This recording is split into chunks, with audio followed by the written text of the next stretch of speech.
Hello, this is from Frame of Mind Coaching and JournalEngine software. Today we're going to be talking about why balance is not the thing you're after as a leader. Please come and join us. Stay tuned. Congratulations! You are tuned into Dov Baron's Leadership and Loyalty Show, the #1 podcast for Fortune 500 executives and those who are dedicated to creating a quantum leap in leadership. Your host, Dov Baron, is the founder of FullMontyLeadership.com. He's an executive mentor to leaders like you, a contributing writer for Entrepreneur Magazine, CEO World, and he's been featured on CNN, Fox, CBS, and many other notable sites. Dov Baron is an international business speaker who was named by Inc. magazine as one of the top 100 leadership speakers to hire. Now, over to Dov Baron. Welcome, dear friends, fans, and fellow aficionados of leadership excellence. Thank you for joining us on this episode of Leadership and Loyalty Tips for Executives, part of the Full Monty interview series. I'm your host, Dov Baron, founder of Full Monty Leadership. I'm here to assist you tapping into the one thing in your business that changes everything. Let me ask you, are you committed to up-leveling your leadership? Do you have any idea of the stories you've been telling yourself? If not, maybe you're missing out on a massive leap in your leadership. Strap yourself in, we're about to go full Monty. And as always, you can find us on Apple Podcasts, Spotify, iHeartRadio, or wherever it is that you tune into podcasts. We also need your help in staying relevant, so please get over there, rate, review, and subscribe to the show. You can also catch us on traditional radio stations across the United States every Monday and Thursday. Look for us on Roku TV, where there's over 100,000 subscribers. And if you're a regular listener, big thank you to you for making us the #1 podcast for Fortune 500 listeners globally, with a potential reach of 2.5 million listeners for every single show. We're honored and grateful to be cited by Inc.com as the #1 podcast. All right, let's strip it down and dive right in. As a leader, whether you're a CEO, someone in the C-suite, a sales leader, an entrepreneur, or a leader in any capacity, you know that being a better thinker will make you a better leader. But there again, there are many brilliant people who never seem to take the action needed. So is thinking enough? How can you become aware of the stories that frame your mind and therefore frame your life and your leadership so that you can change them? So it allows you to be a better person, a better leader, and allow your organization and your people to grow.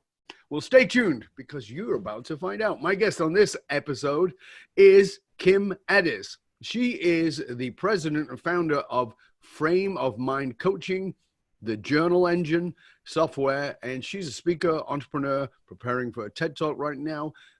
She's a coach and mother of five. Who does that?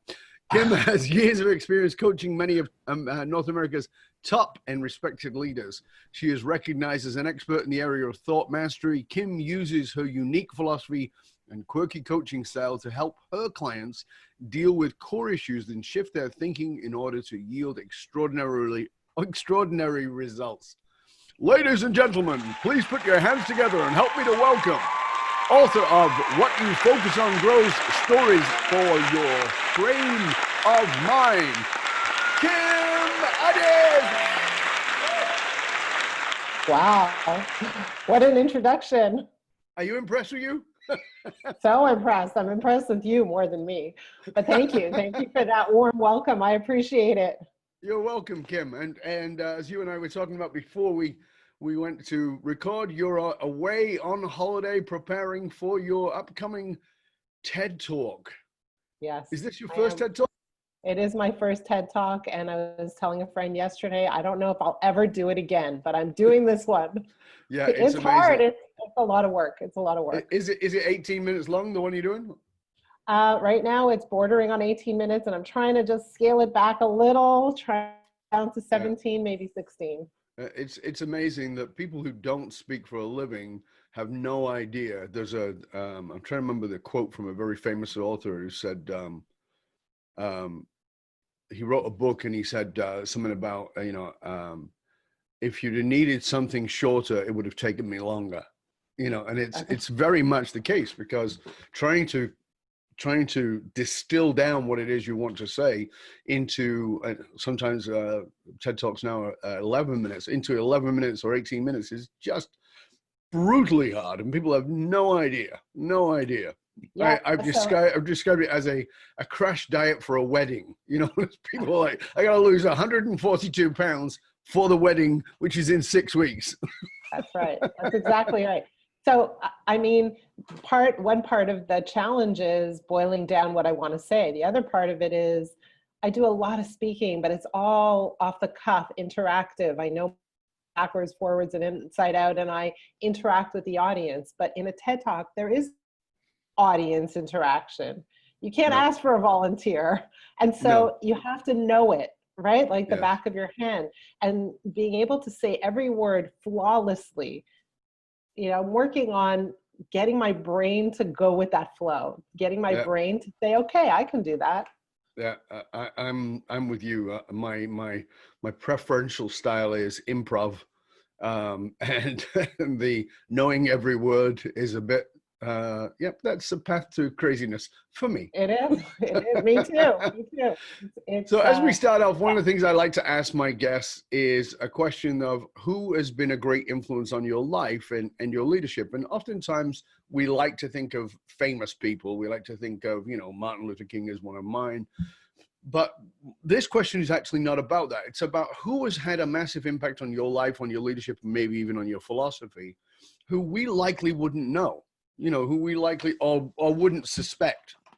Who would that be? So I'll say my mother, and let me kind of tell you a little bit about the story of my mother. She was born and raised in Egypt, came to Canada with no education, ended up working at a bank as a secretary, typing with 2 fingers, and worked her way up to become a bank manager. Wow. But yeah, so she was, and given her background and her age, she was definitely a modern woman in an environment where she was arrested by other women who were not that modern. So she was, she was a leader in her sphere, you could say. But over and above that, she handled everything with ease. She had an attitude of, I'm great the way I am. I might have some flaws, I might have some bumps, but I love myself the way I am.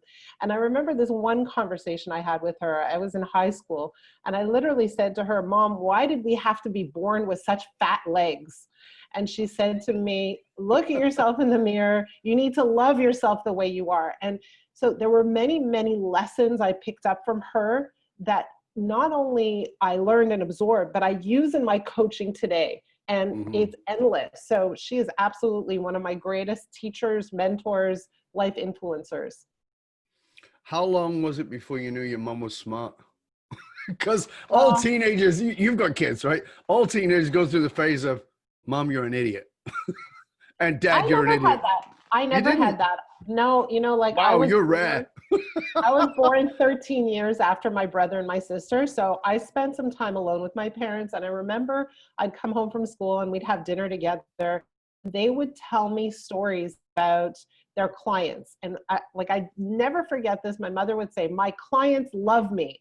And that penetrated in my brain. And I said, I want my clients to love me too. And so from the very beginning, I always saw her in a leadership position as a formidable woman, someone very strong, someone very capable. I literally used to call her Superwoman. That's very cool. That's very cool. And were both your mother and father from Egypt? Yes. And you want to hear something really crazy? Yeah. They were cousins. All righty then. Crazy. So they immigrated, both immigrated from Egypt to Canada. That's right. And that's fascinating because that would have been what time would that have been? That would have been Anwar Sadat time. 1956, 57, around that period. So Anwar Sadat time. Around that time when there was so just before things got before things got really crazy, and then they got really crazy. Yeah, wow, that's fascinating. I'm sure we could have quite the conversation just about that. But let's go into your subject because I truly believe that there is thinkers, there are leadership thinkers, and then there are phenomenal leadership thinkers who have different strategies of thinking. They don't look at even leadership in the same way that others do. When you think about, thinking strategies of phenomenal leaders, what is it that comes to mind for you in the work that you do? Well, I've coached literally hundreds of leaders. And one of the things that I've discovered is that they have three differentiating factors. Number one is that extraordinary leaders, first of all, they think differently, but what they do is they always challenge their beliefs. So when they're finding themselves struggling or at a crossroads or having to make a decision that isn't coming to them easily, one of the questions they'll ask themselves is, what do I believe to be true about this problem, this situation, this other person, whatever it is? What do I believe to be true? And are those beliefs even true, or am I making them up? So they're constantly pushing against their core beliefs and asking themselves whether or not those beliefs line up with their goals and desires. So that's thing number one. Thing number two is that these extraordinary leaders, what they do is they think about resources differently from you and me, or maybe not from you. What they do is they think about the idea that there are endless resources. Anything is available to them. It's at their disposal. They never think in terms of shortage. So there's never a shortage of talent. There's never a shortage of money. There's never a shortage of anything really that they need and want. All they have to do is think about what they want and focus on the desire without thinking about the fact that it's not accessible to them. In their minds, everything is accessible to them. The third thing is they have this very, very powerful way of focusing on what it is that they want. And they do that with blinders on. And so, they don't get distracted. They're single-minded. They always have their eye on the very thing they want. One of the things that I noticed, before coaching people, in other words, I may be in a presentation, I may be speaking to a room full of people. And if I ask the question, do you know what you really, really want? Most people don't. They don't have that answer. But extraordinary leaders know it and they can access it immediately. And they're constantly working towards that. And they don't allow other things to sabotage them in the process. Those are three rock solid pieces right there. I mean, we can explore those in great depth. One of my central philosophies is that one of the problems with the world is we don't listen to people we disagree with. And we need to listen to people we disagree with. I want to sit down with people I disagree with because I'm certain I can learn something and maybe even change my mind about some things, which would be great. And what you're talking about there is, they question, what is it that I actually believe? Did I inherit this belief? Did I adopt this belief? Or is it actually mine? Have I formulated it? And what I liked about what you said about that was about how they question, does this move me towards where I want to go, believing this, or is it actually in the way? Fantastic piece of simple, powerful and guidance. And I say simple, but not easy, because I never want to mix those two things up. And the second one is this abundant thinking. They don't run to this idea that there's something missing and they can't get it. They're resourceful. They understand those resources, which is great.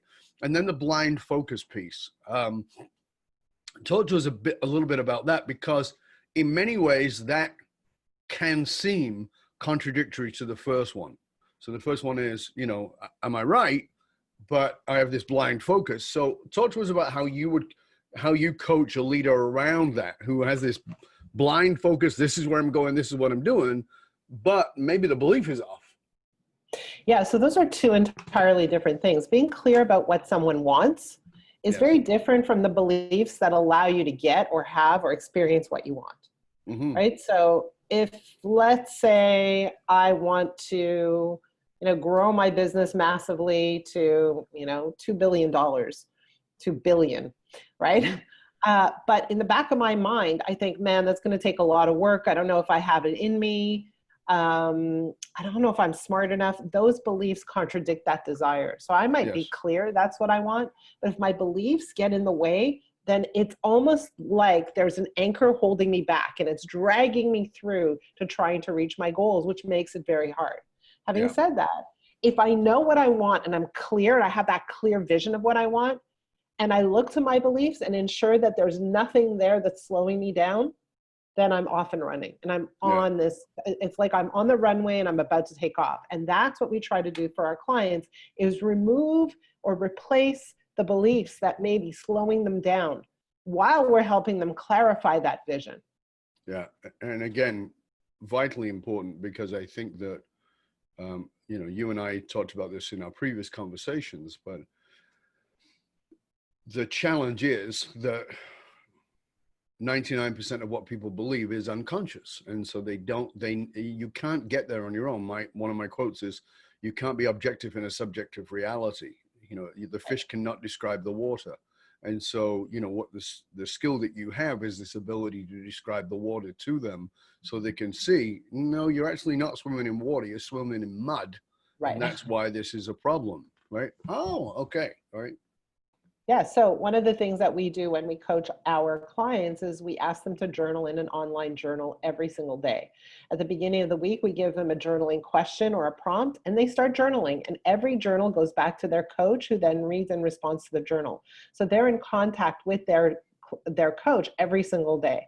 But here's the thing, as coaches, they are trained to read these journals and look for those beliefs, look for those patterns, look for the values, look for the tendencies that help them propel forward and the tendencies that hold them back. So we are able to do it with speed and efficiency. Especially when you're journaling with someone every day, we're able to see those patterns quickly.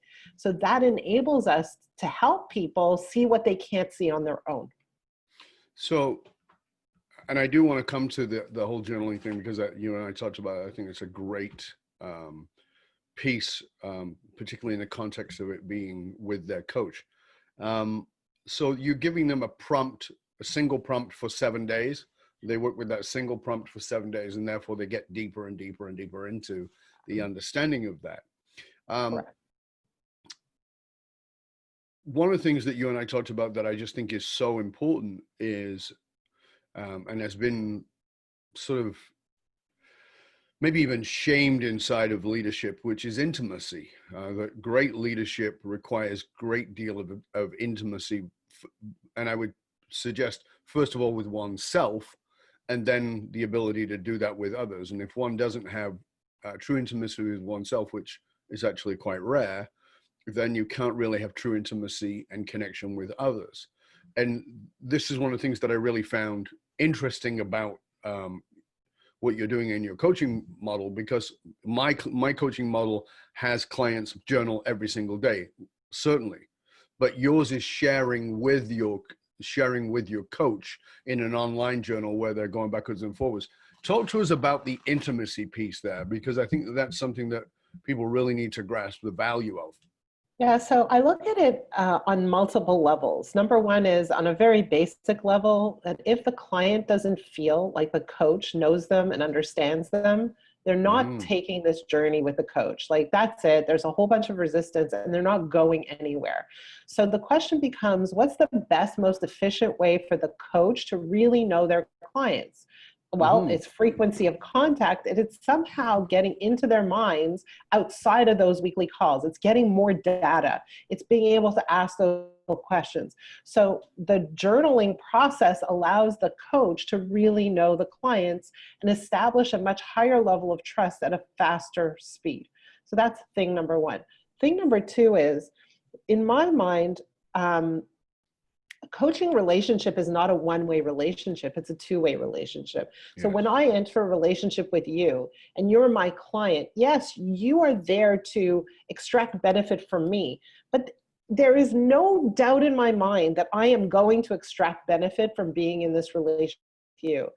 And so that frequency of contact allows us to establish a two-way relationship. And, you know, how powerful is it when a coach can say, here's how you impacted my life, right? So it's a game changer, to be completely honest, in the coaching world. This is not therapy where we have to create barriers and boundaries. We need to take down those boundaries and really get close and intimate with our clients so that we can jointly jump in a boat and start rowing together. That's the way I see things. Yeah, I love that. And I couldn't agree more with you. I think it's vital. But again, I want people to realize this is likely to not be comfortable. And in saying that, I want to also be clear that you have never achieved anything in your life via comfort.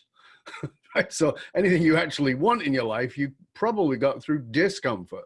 And sometimes the discomfort was blatant, meaning that you had to push against hard something, and you know, that was discomfort. And sometimes the discomfort is just in doing something that is vastly unfamiliar, that is deeply fulfilling, you know, like opening up. Right. Yeah, that's right. So it's a great point. I couldn't agree more with you, Kim, on this. And one of the things that sorry, go ahead. I just want to add one more thing. Like the greatest gift that we can receive from another person is to be truly seen and truly heard. And so the question becomes, what coaching framework allows that to happen, right? Yes. When we journal with our clients every day, we are able to truly see them and truly hear them. So honestly, it's like really a different format that creates a magical outcome. And you developed a software around this.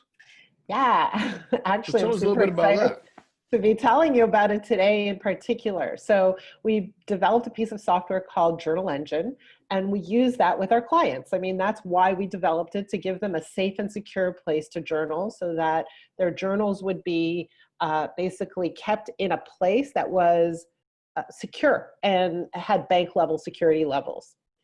And we've been using it for years and years and years, but recently that piece of software got a little old, a little dated, so we overhauled it. And we are now providing a new service to the public, not just our coaching clients, but we call it JournalEngine, the professional journaling for professional people. But essentially, it's the journal that talks back. So in other words, anybody can go and journal, go into their journaling space, select a prompt, and start journaling.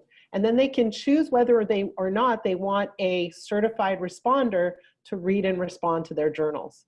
So no coaching, just journaling. So they type into their journal, whatever they type into their journal, and they can have a certified responder, I'm assuming is trained by you guys, yes, to respond exactly. to that. But you say no coaching. Isn't that coaching? Well, it's not really coaching. Like there are no coaching calls per se, right? So it's a little bit different, but what we're doing is asking probing questions, really understanding what's driving a person, what's underneath the surface, you know, helping that person see in their journal what they're not able to see by themselves. So let's call it very, very light light coaching. But we know that people who journal get benefit from it just by journaling by themselves. But Absolutely. People who journal, where you're using it for the purpose of inquiry, get a lot further. So that's what we're providing for clients. And those prompts that come back, the interesting thing about it is there's a level of anonymity to it, because that's right. You know, you don't have a personal relationship with that person. It's typing backwards and forwards, and that in many ways, for people particularly who have a level of discomfort with intimacy or with revealing or transparency about their own stuff, gives them a great way to sort of just open that door a little bit, which is wonderful. It's pretty cool. Right. So this is not AI. This is not AI. This is a real person on the other end who's really, truly reading your journal. Yeah, that's pretty cool. That's actually quite amazing. So let's talk about, in your book, one of the things you talk about is have a strong move along muscle. Let's talk about resilience, because I see a lot of confusion about what people think resilience is. A lot of people think that resilience, like they'll say, I don't have it, or they think they have it because they're good at repression. And repression is not resilience, in my mind at least. So talk to us about your move along muscle and resilience. So it's funny that you picked that up. So what is resilience? Resilience is a person's ability to bounce back from adversity, and in my mind, also leverage the adversity, do something good with it. So we all experience challenges, adversity, blows in our lives, and we all fall. The question is, how long do we stay down? And what do we do with it? So those people who are very, very resilient, look at that adversity and say, why did this happen? How is this serving me? What can I do with it? How can I turn it into an advantage? And so, that move along muscle is the ability to say, okay, I need to turn this into something purposeful. I need to turn this into an advantage somehow. So that's what I mean when I say the move along muscle. So let's pretend for a moment that we've got somebody in front of us right now who is an executive who's probably 50 plus, has done well, has been very successful, and suddenly realizes that younger, more, the word isn't more intelligent, but certainly more tuned into what's going on in the marketplace at that time, person has come along, and they're feeling the threat of their identity going away as being the CMO, CFO, C something O of the organization. And how would you walk them through the move along muscle process? Well, for starters, the word that you used was identity. My identity is being threatened. And so I think a lot of people have a very big misconception that their identity is the work they do. And the first thing I want to do is challenge that belief. Your identity is not what you do. The work you do helps you grow. It's a thing for you to do, but it's not your identity. It's not who you are. So the first thing we want to do is address that belief. The second thing we want to do is when someone feels threatened, it's because they feel like they have no choice, like they're trapped. And what we want to do is challenge that belief that they're actually trapped and they have no choice. We want to bring to the table the idea that there are choices, a multitude of choices that we need to start exploring and putting down, right? So this person isn't at a loss. This person isn't actually threatened quite yet, right? So there's no physical threat. And there's lots of ability to maneuver depending on how they think. If they feel like they have no choice, that's it, surrender, go take a nap, right? But that's not what we want to do with our clients. We want to help them build their resilience by helping them explore options and explore how maybe this situation itself can bring to them a brilliant idea or a brilliant solution that actually brings them a greater position of strength down the road. So that's what we're trying to do. Maybe there's a partnership, maybe there's a side business, maybe there's an aligned product, maybe there's, let's sell to this company that's coming in and let's do something else with our lives. There's a million options. So we always want to put those options on the table. Yeah, and I think you're absolutely right, because so often the challenge is not real in the context of, it is real for that person, of course, but it's not real in the context of limitation. And the limitation is always embedded in identity. So if I often say to people that people meet each other and they go, hi, I'm Dov, and then they add a title to that. I'm a speaker, I'm an author, I'm a, whatever the title might be. I'm the CEO of, I'm the CFO of, whatever it is. And I think that people, because of the world we live in, when that goes away, they go, I'm Dov, and just, they don't know what to say after that. And one of the things I will say, I've done this with some of my executive clients, is just to say, just introduce yourself by your name and say, hi, I'm a human. Right? And just try it. And they go, that's ridiculous. And everybody's human. I go, I know, but you need to know that. Right. and watch what happens as a response. And what happens as a response is very interesting, because invariably it will get a smile. Invariably it will get some interest and people will come back. And it's much more valuable than I'm the chairman of Dingleberry X Inc. It's just like, let's show up as a more human beings, and it allows us to show up with ourselves as that, which is really what I'm hearing you advocate for. Yes. Well, and it's very interesting because, when you introduced me, you gave my whole list of amazing credentials, but then you stopped when you said I had 5 kids. And you're not the only one who does that. And it's very interesting because that's a huge part of what has become, in my mind, my identity. But my kids are getting older, and it's not that it's not important, it's important, but it's not my identity at the end of the day, right? It's No. part of my experience. It's part of the wealth of my life, but it's not my identity. And it's hard for me to separate. It's hard for all of us to separate all the parts to say, who am I really?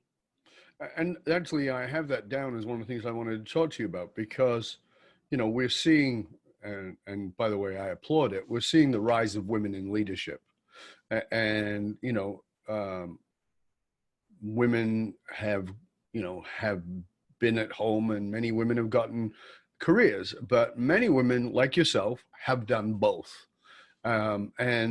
Oftentimes an executive will say that she feels guilty that she had kids, but she wasn't there because she was focused on her career. Talk to us about that, because I want the women leaders who are watching and listening to us to have a greater sense of what that actually means. How do you have 5 kids, create these powerful businesses, which you've done, and have enormous success, which you've done, become an author, all those things that you can stack as I started at the beginning with. Talk to us about that, what appears to be a juggling act. So I'll tell you very quickly, I was watching a YouTube video last night, and it was about this couple who adopted 6 kids on top of their own, I don't know how many, anyway, altogether they had 14 kids. 14 kids. And one of the things that they said was, it gets chaotic, it gets crazy, but here we are. And the thing that makes it work is we need to be easy. And I will tell you, parents are generally not easy, right? So how does that translate for me personally? Yeah. I am very, very clear that the happier and more fulfilled I am as an individual, the better parent I become. Yes. If I'm not fulfilled, if I'm miserable, if I'm unhappy, if I'm lonely, if I'm stuck in the house, then I'm not really my best self for my kids. So it's my duty, it's my responsibility to become fulfilled and take responsibility for myself and my own emotional state. So that's part A. Part B, my job as a parent isn't to force them or make them do what I want them to do. My job as a parent is to model behavior that I want them to adopt or learn from. Absolutely. And so most of the work of parenting is really about self-management. It's not, contrary to popular belief, the management of my kids and their behaviors. It's the management of me when my kids are doing what they're doing as they're growing up, which is sometimes rattling, right? Sometimes they do things that we wonder about. Prefer otherwise. That's right. That's right. So really, the crux of parenting is to look in the mirror and say, how am I managing myself when these critical people in my life are being who they are? They're growing up and they're doing these crazy things. Am I staying calm? And am I being the anchor for them, or am I adding crazy to their lives too? And so what's happening? So for me, how do I juggle it all? There a lot of people ask me, how do you balance your life? And I always kind of bristle at the word balance, because I think to myself, have you ever been at the park where there are kids who are in perfect balance on a seesaw? What happens at that park when they're in perfect balance? Nothing. It's boring, right? No fun. Right, it's no fun. So I'm not interested in perfect balance. I'm interested in passion. I'm interested in engagement. And so my attempt, what I try to do as often and as diligently as I can is be present wherever I am. So right now, when I'm with you, there's nothing else going on. There's just you and me. But in half an hour, when we finish talking, there's going to be the other thing that I go focus on exclusively.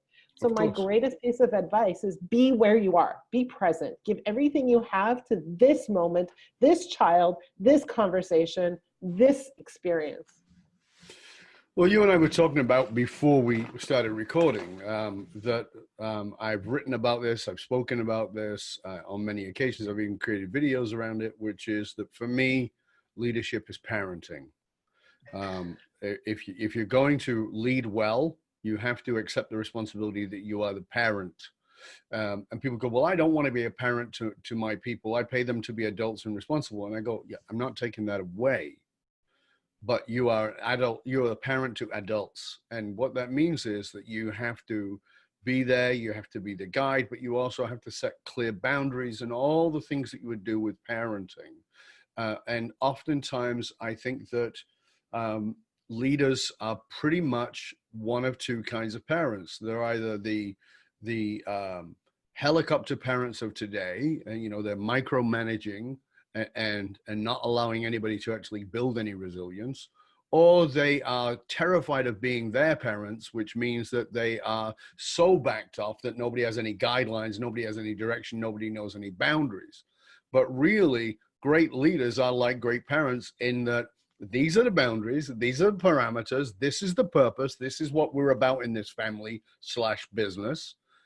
Does that fit with you? If it does, great, we got somewhere to go. If it doesn't, well, maybe you need another family. So, you know how you said you like talking to people who don't totally agree with you? Absolutely. I agree with you generally. Like without getting picky about everything you said. But let's get a little picky for a moment. Sure. So you use the word boundaries. Mm-hmm. We talk a lot about boundaries in coaching. And what we do is we talk about what is a boundary. A boundary says, here's what I don't want you to do. Like, here's a line that you can't cross, right? Here's what it is. And so for me, I don't want my clients to think about their boundaries, because a boundary has them focused on what they don't want rather than what they do want. Yep. What to do is actually turn around away from that thing they don't want and really start to get clear about what they do want. So what kind of relationship do I want with my kids, with my employees? What kind of work product am I looking for? What kind of accountability am I looking for? I don't want to spend my time holding people accountable, but I want people to come to the table with a sense of accountability, a sense of responsibility. So that's what this looks like. Let me share with you the vision, expectation, as opposed to my boundaries. So I really want people to turn towards what they want rather than towards what they don't. And that's a really good point. And I'm really glad you brought it up, because it's the general misconception from my point of view, which is the distinction between boundaries and rules. Vastly different. So a boundary has a gateway in it, and people can move through those gateways. It's very simple. But a rule is a wall. It is impenetrable, and rules, as far as I'm concerned, are black holes for joy. They just suck the joy out of every situation. But boundaries let you know how I work and where I'm going, and do you want to be part of that? And if you do, that's great, because I'm really clear. That's, like you talked about in your 3 points, that's where I'm going. Are you on board with that? Fantastic. If you're not, it's okay. That's my boundary. I have no problem with you not being on it. Don't get on this bus, because you're going to be really disappointed with where we're going. Right. But if you are, that's fantastic. No problem. I will honor and respect that your path is different than mine. That's fantastic. So it's a really good point you bring up, because people need to understand the distinction there, in my context at least, of boundaries being these doorways that allow people to check and go, am I on the right path? Is this the right direction for me to be part of this organization? Or is this not? If it's not, the boundary opens both ways. If a person can say, no, this is not for me, and they can walk away. As I said, I think black holes are rules are just black holes for joy, and they have us focused, exactly as you said. They have us focused on what we don't want rather than what we do want. And I agree. That's a very interesting concept of having a gateway. Mm-hmm. And it's an interesting idea. I have to think about that a little bit more to give it perhaps a context that works for me, but I understand what you're saying. And, for me, one of the things that I teach leaders, similar to you, is that what we always want for our employees is to be on their team. Absolutely. Even if that means, and we want we have their best interests at heart, even if those best interests are not served in this company, right? So we're always Absolutely. behind them. We're always there cheering them on, even if it means we're cheering them on in a different place, Oh, even if right? So we're that's cheering them kind of what you're out. talking about. Yeah, Yeah, cheering even them if we're out. cheering Sure. them out, right? Yeah, It's like, sure. you know, Yeah. Tony Hsieh did that very well. He was the first one to really take that on with saying, I'll pay you to leave, right? And not because I'm trying to get rid of you, but because I actually want to help you to be successful in the world and go out and do that. And if this is not the place, that for me was a wonderful example of healthy boundaries as opposed to rules. It was just like, no, we're not going to, you know, well, you don't fit here, so we're going to walk you out of the door. It's like, you Right. know, this is not a great fit for you. So what we're going to do is we're going to offer you some coaching to find you the right position to get you into the right direction, which is far healthier. And again, allows that person to not only walk away, but when they walk away, and here's the cool part about it. When they walk away, they go meet their friend, Sally or Susan or Fred or John, and say, you know what? That was not a fit for me, but you would be great there. And they become evangelists for your organization. Yeah. And that's exactly what you're saying about being on the team, on your people's team. And I just love that. I think it's amazing. Yeah. Yeah.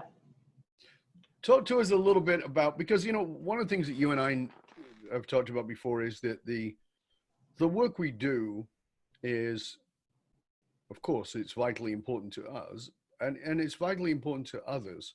But oftentimes, I think that oftentimes it took me probably until my 40s to realize that oftentimes I won't know the impact I've had. And I'm good with it now, but oftentimes I won't know the impact I've had until much, much later, or maybe never at all, that I'll have shifted somebody's life in such a way that might quite surprise me when I find it out. So tell us the connection to that and your Oprah story. My Oprah story. Okay, I'll come to the Oprah story in a minute. But so when people journal, we kind of see their progress and we see the impact that it's having. But a lot of times we don't, particularly when I do a lot of speaking and there's many people in the audience and many people in many audiences. And so many times there's this one story I tell about my son. People will come up to me years later and say, I remember the story about your son. Right? Like that one story. And so you see over time that things leave marks or they leave traces of impact. Yep. I remember so many times I've had like just, you know, a very quick 15, 20-minute conversation with someone and had them thinking about something that caused them to make a radical decision in their lives where they come back years later and say, you know, this is what happened. Do you remember our conversation? And I barely remember the person I spoke to. So that happens all the time. Yeah. As for the Oprah story, I mean, this was many, many years ago. I was coaching this one individual, and he was like a very interesting person. He'd go to church every single day to atone for his, right? Like he was just like, yeah, I got to clean my soul. I got to clean my soul. And finally I said, well, I'm all in favor of you going to church every day, but why go to atone for your sins? Why not go to rejoice? Why not go to like, you know, pray and feel gratitude and appreciation? Why that? It was like a huge eye-opening experience for him. And so many things in his life changed way back then that affect him even today. And that was like maybe 14 years ago, one of my earlier coaching clients. But he was so excited, so transformed by his experience that he decided to write a letter to Oprah to say, hey, you need to meet Kim Ades. And like, I mean, I never did meet Oprah, but it's still on my bucket list. I think that she would love the idea of journaling. What do you think? I'm certain she would. I know that she does personally journal, so I think she would like that too. But you know, the reason I liked that story when I read it was in your book was just that we do, you know, it's part of my personal purpose, which is, you know, you don't know the impact you're having on people's lives.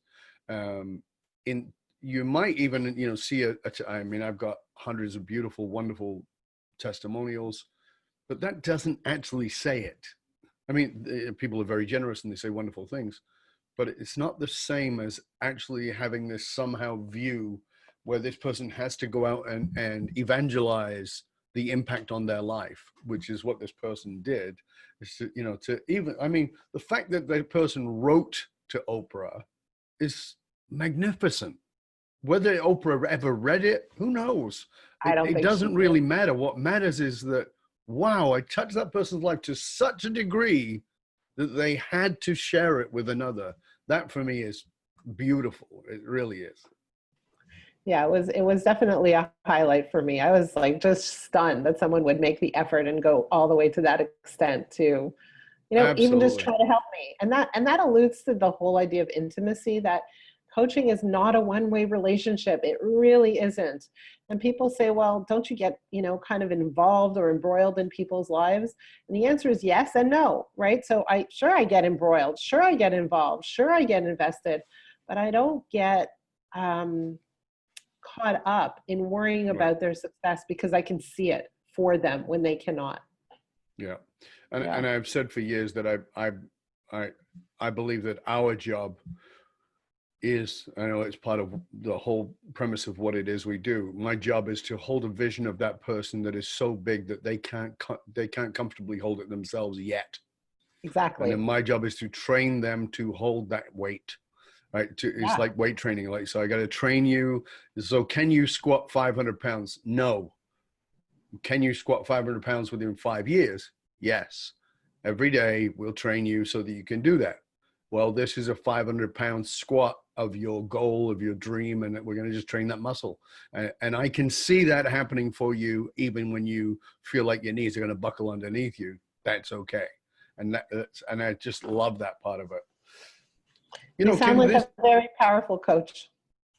thank you. Kim, you and I have been talking a lot about how this is in many ways a journey and it's an evolution, and it's easy for people to look at people like yourself who are incredibly successful and say, oh, yeah, but it's different for her. She's probably always been on the path. I mean, she didn't think her parents were idiots, so obviously she was very bright. But what's one thing that you did, or you likely did, that you maybe even thought was good, that you did for a long time, that actually got in the way of your success? What's something you did that blocked you? Well, at the time, I was 20 Sure. years old, decided to get married. I thought it was like the right thing. I thought there was no other choice, no other path. My smart parents quite in agreement, but I didn't care. This was the decision I was making. So I got married at 20 years old, and we had a good period of time together, but ultimately it was far too young to get married. I didn't know who I was. I didn't know what I was about. I was very reliant on my husband at the time for my emotional well-being. And, that strangled him, but it strangled me too, because he couldn't keep up with my needs. And I was very demanding at the time. And so, I had 2 kids as a result of that. And that was, a wonderful gift. It was not a waste of time, but it wasn't the right decision at the age of 20. And, I had so much conviction, so much, belief that this was it, that this was the right thing, that there was like this was my future. And, 15 years down the road, I come to realize, like, this is not the life I want to live for the rest of my life. This is not the relationship that I want as a marriage from here on in. I just can't envision getting old in this kind of relationship. And so, even getting divorced, wow, that was such a big deal. It was hard. It's, a lot of people go through with it, but it's a traumatic experience for yourself, for your kids, and especially me. I never dated anyone, right? Like, I got married so young. Now I had to enter the dating Sure. world. Holy smokes. Was Yeah. I ever a deer with in the headlights, And so I had to learn the ropes. I had to learn all that stuff again. And now, we went from 15 years ago, when there was no such thing as online dating, to suddenly this is how it all happens. So honestly, like, that experience was very difficult. It was very challenging. It, rocked the core of my, we use the word identity. That's what I was just going to say. It challenges the entire identity. Yeah. I found myself in a completely different state. Suddenly I'm a single mom. We shared custody, but I was still single and a mom without, that partner to work with. We used to own a business together, and we ended up, going separate ways. And I was like, what do I do with myself? Who am I now? And so I had to reinvent myself. But that experience was really the beginning of a transformation. It didn't feel like that at the time. It just felt awful. But Sure.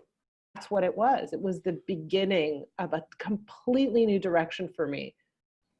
Here I am now. And I think that that's a very key point for us all to remember. We talked about identity earlier, and it's important to understand that identity is the thing we are most connected to over anything else about ourselves at an ego level. And it's not egoic as in, woo, look at me, but it's just part of our psychology. And every time you have to give, we have to give up a piece of our identity, it can feel like you're tearing off your own flesh, even if the thing that you're tearing off is something you recognize is unhealthy or dysfunctional or not taking you to where you want to go. But I would challenge anybody who's going through that to time travel. And that's, the analogy I use all the time is to time travel and look back 10 years and tell me what you learned. And it's inevitably is like, oh my God, yeah. Because at the time you're in it, you can't see more than a minute ahead. And it just feels freaking painful. And you're pushing against a steel wall. But 10 years down the road, looking back, you go, oh yeah, okay. Because I know I've had some serious traumas in my life where I've been challenged to face my identity, and it sucked. People go, oh yeah, but they throw this new age crap at me like, oh, it'll be a blessing. Yeah, it might be, but it ain't right now. Right now, it just sucks. Yeah. And this is one of the things that I want people to, even as they're listening, to get. Right now, this might suck. It won't suck later. And if people are telling you it's not going to suck later, that doesn't even matter. It sucks right now. Be with that. Journal about it. Speak to your coach about it. Get it out there, because you can get. And this is one of the things that I love about journaling, is there is something vastly different about that thought in your head versus that thought on paper. Exactly the same thought. But once you put it on paper, you have a level of objectivity you never had when it was in your head. Would you agree with that? 100%. And especially if you go back and you read and you say, hey, is this who I want to be? Is this how I want to feel? Is this what I want to define my life with? Is this how I want to live my life? At the end of the day, is this the story that I want to tell? Maybe not so much. Absolutely. Right? Yeah. Well, Kim, this has been wonderful. As we sort of get close to the end, we'll do a little bit of a lightning round, which is, I want to ask you, what is a guilty pleasure for Kim? Miss Vicky's chips. Miss Vicky's chips. Okay. Those are the weaknesses, I think. That's my truth. That's my truth. That's great. That's great. So that is, that's a big bag of those in Netflix or something? No, a small bag, because otherwise things can go crazy. Yeah. So it's a small bag, because if it was a big bag, it'd still be all gone. Yeah, but the truth is, I try really, really my best to stay far away from that stuff. But it is a guilty pleasure. If I had to choose one, that would be it. I understand. In a parallel universe, who or what would you be? It's so funny. Probably a matchmaker. Really? Yes. A yenta. I have this real desire to bring people together, however that looks, whether it's business matchmaking or love matchmaking or friendship matchmaking or partnership, anything. I love the idea of matchmaking. So on your business card, it will say in brackets, yenta. That's right. That's fantastic. Business yenta. I love it. That's fabulous. So as we finish up, I'm going to ask you in a moment to tell us a little bit about where people can tap into all the wonderful resources that you have. But before we do, I'd like to ask you to share with our viewers and our listeners one piece of practical advice, something they can go away and do, preferably in the next 24 hours, to take in and really integrate what it is that you've shared with us today. Okay, how about a journaling exercise? Does that work for you? Love it. Okay, so grab a piece of paper and a pen. Here are 2 questions that I want you to write down and spend some good time journaling about. Question number 1, what is it that I really, really want more than anything? There are 2 reallys on purpose, because it's not what somebody else wants for you. It's not what your parents want or your neighbors want or you think you should want. It's what you truly, deeply want. Write it down. Second question is, what's stopping me from having it right now? Write all the reasons. And then when you're done, go back to those reasons and say, are those reasons actually true, or did I make them up? I love it. It's very simple, but very powerful. And I do really believe that there's a great deal of power in powerful questions in journals. And I particularly like the last part, which is part of the work that we do, which is this true? Because, and by the way, I would add to that by saying, the only way you know if it's true is if it's always true. If it's not always true, it ain't true, right? So is gravity real? Is it true? Yes. Is it always there? Yes. Even when you go out into deep space, there is still gravity. It's not the same gravity as it is on Earth, but there's always gravity. It's always true, but it's a contextual truth, and you have to look at that. So I love that. I think it's a great practical exercise that can get people really clear. Kim, please tell our viewers, our listeners, where they can find out more about you, all your wonderful resources, all the things that you offer. So best way to find us is to go to framecoaching.com. There's all kinds of stuff on our website. There's a podcast, there's articles, there's all kinds of stuff, but there's also an invitation to experience a complimentary coaching call. Try it out. It's really interesting because we'll get you to journal and we'll be able to read and ask you some really significant questions from your journal. The second thing I want you to do is experiment with us with journaling. So go to JournalEngine.com and sign up for a free journaling trial. It'll give you a feeling of what it's like to journal with someone else on the other end who's reading and responding to your journals. So try that out. Again, that's JournalEngine.com. So JournalEngine.com, and the other one was the first one? Frameofmindcoaching.com. Frameofmindcoaching.com. Wonderful. Well, Kim, this has been a pleasure and an honor. Thank you so much for being with us. We really appreciate it. It's honestly my honor and my pleasure. Thank you so much for the opportunity. I need to talk to you about coaching. Sure, we can do that. No problem.